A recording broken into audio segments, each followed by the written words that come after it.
My parents kicked me out at 18 for being difficult. Then they paid for my brother's luxury life. When they lost everything and begged to move in with me, I sent them his address and blocked their numbers. Hey everyone, before we dive in, I have a quick favor to ask. If you enjoy content like this, please hit the subscribe button. It's free, supports the channel, and ensures you never miss out on amazing videos. Alright, let's get started. The first time I realized I was the difficult one in my family, I was 12 years old. My younger brother Grayson had just dumped an entire box of cereal onto the floor while playing with our dog. My mom walked into the kitchen, took one look at the mess, and turned to me with that look every kid dreads. "Samuel, why weren't you watching him?" she asked. I protested. I was doing my homework at the dining table. But it didn't matter. By the end of her lecture, I was grounded for not being responsible. That moment stuck with me. At the time, I thought maybe I'd just done something wrong without realizing it. Now, looking back, I see it for what it really was. The start of a pattern that would shape my entire life. Growing up, Grayson was always the golden child. He was 2 years younger than me, and everyone thought he was charming and easygoing. He had that kind of charisma that made people want to give him the benefit of the doubt. If Grayson forgot to do his chores, it was because he was busy. If I forgot, it was because I was lazy. If Grayson talked back to my parents, he was expressing himself. If I did, I was disrespectful. You get the idea. By the time I hit high school, I had started to resent the double standards. I wasn't a perfect kid, I don't think anyone is, but I tried. I kept my grades up, stayed out of trouble, and even got a part-time job to save up for my own car. Meanwhile, Grayson was failing classes and skipping curfew regularly. But my parents seemed more interested in making excuses for him than holding him accountable. "He's just figuring things out," they'd say. Apparently, I wasn't allowed the same grace. The real breaking point came when I turned 18. It was supposed to be this big milestone, freedom, adulthood, all of that. Instead, it was the year my parents kicked me out. It started with a fight over something small. Grayson had borrowed my car without asking, again, and returned it with an empty gas tank. When I confronted him about it, he shrugged and said, "Mom and Dad will probably give you gas money if you ask." That's when I lost it. I stormed into the living room and told my parents that if Grayson wanted to act like an adult, he needed to start taking responsibility. My mom's response was not what I expected.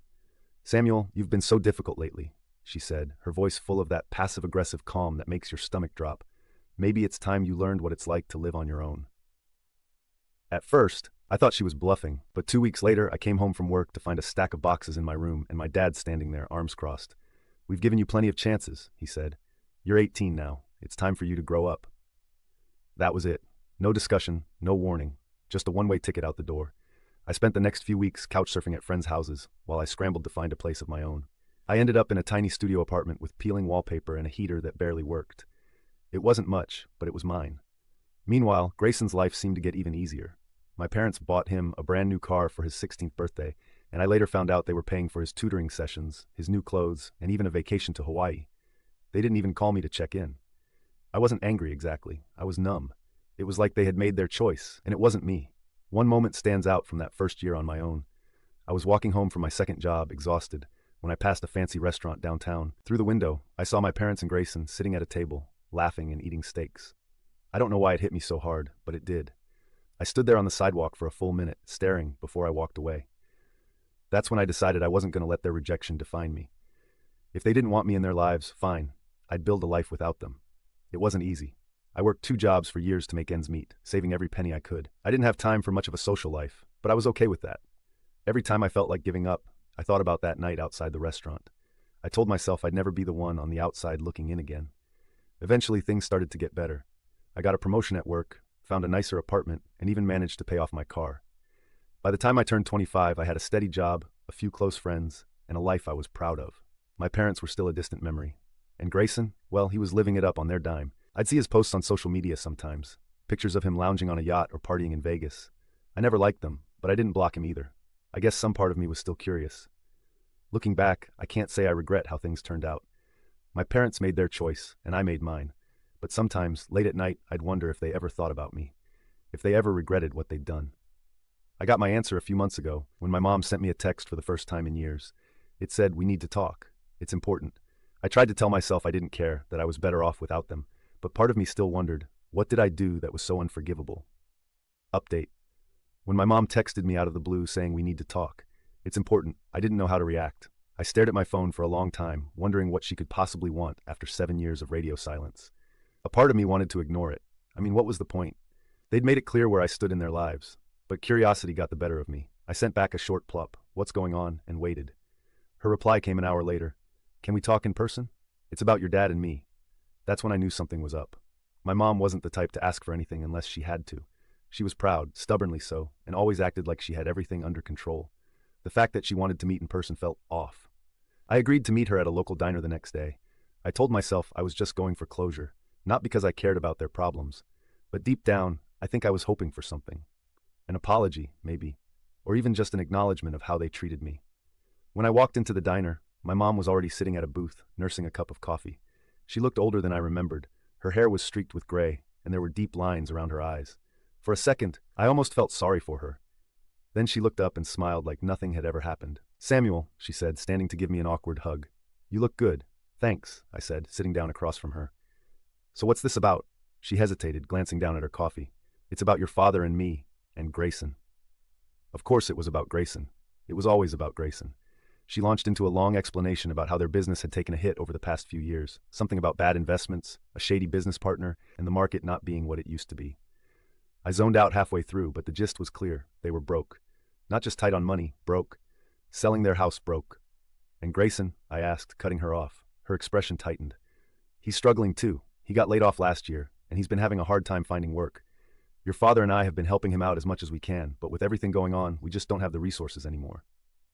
I let that sink in. After all those years of funding Grayson's lifestyle, his car, his vacations, his figuring things out, they were finally feeling the consequences. I didn't say anything, waiting for her to get to the point. "That's why we were hoping." She trailed off, glancing at me nervously. "We were hoping we could stay with you for a little while, just until we get back on our feet." I almost laughed. They wanted to move in with me, the same people who kicked me out at 18 for being difficult. The irony was almost too much. "You're serious?" I said, leaning back in my seat. "Samuel, we wouldn't ask if we had any other options," she said quickly. "We just need a little time, a few months, tops." I didn't know what to say. On one hand, they were my parents. On the other, they'd left me to fend for myself when I was barely an adult. And now, after years of silence, they wanted me to bail them out. It felt like a bad joke. "Have you asked Grayson?" I said finally. Her face fell. "He's not in a position to help right now." Of course he wasn't. Grayson had never been in a position to help anyone but himself. "I need to think about it," I said, standing up. I wasn't ready to give her an answer. Not yet. She looked disappointed, but she didn't push me. "Okay," she said quietly. "Just don't take too long, please." Over the next few days, I couldn't stop thinking about that conversation. Part of me felt guilty for even hesitating. No matter what had happened in the past, they were still my family. But another part of me, the part that remembered standing outside that fancy restaurant, watching them laugh and eat while I struggled to make rent, couldn't let it go. I called a few friends to get their perspective.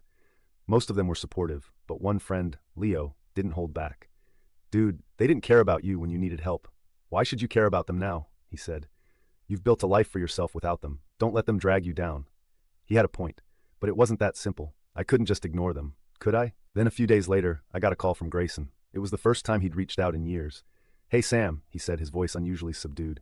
"Mom said she talked to you." "Yeah," I said cautiously. "What do you want?" I wanted to say thanks for helping them out," he said. "It means a lot." "Wait, what?" I said, confused. "Mom said you agreed to let them move in," he said. "I think it's great you're stepping up like this." I felt my stomach drop. I didn't agree to anything. There was a long pause. "Oh," he said finally. "Well, they're kind of counting on you." That was it. That was the moment I realized nothing had changed. They still expected me to clean up their messes, just like I'd been expected to watch over Grayson all those years ago. I hung up the phone and sat there for a long time thinking. I thought about all the nights I'd spent alone in that freezing studio apartment, eating ramen and wondering if I'd ever get my life together. I thought about the promotions I'd worked my ass off for, the friendships I'd built, the life I'd carved out for myself. None of it had come from them. When my mom texted me again the next day asking if I'd made a decision, I finally knew what to say. I sent her a single text. "You should talk to Grayson. I'm sure he'll figure something out." Then I blocked her number. Final update. A week after I blocked my mom's number, I got an unexpected knock on my door. It was around 8 p.m., and I wasn't expecting anyone. My immediate thought was that it might be one of my neighbors borrowing something. Our apartment building was the kind where people were always asking for sugar or tools. When I opened the door, though, I froze. It was Grayson. He was standing there in a wrinkled shirt, holding a duffel bag. His usual cocky grin was gone, replaced by something that almost looked like panic. "Hey," he said, shifting his weight awkwardly. "Can I come in?" I didn't move. "What are you doing here?" "Mom and Dad told me you blocked them," he said, his tone accusatory. "They're freaking out. They said they've got nowhere else to go and you're just leaving them to rot." I stared at him. "And what do you expect me to do about that?" "Samuel, they're our parents," he said, like that somehow erased everything they'd done. "They've been good to us, and now they need help. You can't just shut them out." Good to us? I said, my voice rising. You mean they've been good to you? You know as well as I do that they've never cared about me the way they care about you. You got everything handed to you on a silver platter while I was out here struggling to survive. Grayson sighed like I was being unreasonable. Look, I know they weren't perfect. Perfect? I interrupted. They kicked me out when I was 18, Grayson. I had nothing. No money, no place to go, nothing. And now they want to move in with me because they've finally run out of people to bail them out? No. He opened his mouth to argue, but I cut him off. Why don't you take them in? You're their favorite, right? Or is it because you're broke now, too? That shut him up. For a second, I thought he was going to leave. But then he said, fine, can I at least stay here for a bit, just until I figure things out? I wanted to slam the door in his face, but something stopped me. Maybe it was curiosity. Maybe it was the part of me that still wanted answers. I stepped aside and let him in. Grayson dropped his bag by the couch and collapsed into a chair like he owned the place. I grabbed a beer from the fridge and handed it to him, watching as he took a long sip. So, I said, sitting across from him, what happened? Last I checked, you were living it up on a yacht. He winced. Yeah, well, things change. I got laid off last year, and then the credit card bills started piling up. Mom and Dad helped for a while, but with everything going on, they couldn't keep up. What about the car, the vacations? I asked. Gone, he said simply. I sold the car to pay off some debts, and the vacations, well, those were mostly for show anyway. I felt a strange mix of satisfaction and pity. It was hard to feel sorry for someone who'd spent years coasting on other people's generosity, but at the same time, he was still my brother. We sat in silence for a while before he finally said, I get it, you know. Get what? Why you're angry, he said, staring at his beer. I know they screwed you over, and I know I didn't exactly make things easier for you. I didn't respond. Part of me wanted to believe him, but another part of me was waiting for the catch. But they're still our parents, he continued, and no matter what they did, don't you think they deserve a second chance? I leaned back, studying him. Why are you really here, Grayson? Is it because you care about them? Or because you don't want to deal with this on your own? His face reddened. That's not fair. Isn't it? I said. You're only here because you're out of options. You don't care about what they did to me. You just want someone else to clean up their mess.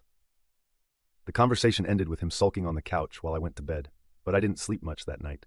I kept replaying his words in my head, wondering if I was being too harsh. A second chance. Did they deserve that? The next morning I woke up early and headed out without saying much to Grayson. I needed space to think. As I walked around the city, I started to realize something. This wasn't just about them anymore. It was about me. For years, I'd let their rejection define me. I'd worked so hard to prove I didn't need them, but in a way, they were still controlling my life. By the time I got home, I'd made my decision. When I walked through the door, Grayson was on the phone, pacing the room. He looked up when he saw me and quickly ended the call. Who was that? I asked. Mom, he said, avoiding my gaze. She wanted to know if I'd talk to you. Good, I said. Tell her I'll help them. His face lit up. Seriously, Sam, that's... But on one condition, I said, cutting him off. They're going to regret the way they treated me. His smile faltered. What does that mean? You'll see, I said, heading to my room. The next week was satisfying, to say the least. I arranged for my parents to move into a rental property I owned, a rundown duplex I bought a few years ago as a fixer-upper. I told them it was the best I could do on short notice. They were grateful at first, but it didn't take long for the complaints to start. The plumbing was bad, the heating barely worked, and the neighborhood wasn't safe. Every time they called to complain, I reminded them of the rent they weren't paying and the favors they still owed me. It wasn't about being petty, well, maybe a little. It was about making them understand what I'd gone through, what they'd put me through. Grayson didn't stick around long after they moved in. He came to me one day saying he'd found a place to crash with a friend and thanking me for stepping up. I didn't argue. He wasn't my problem anymore.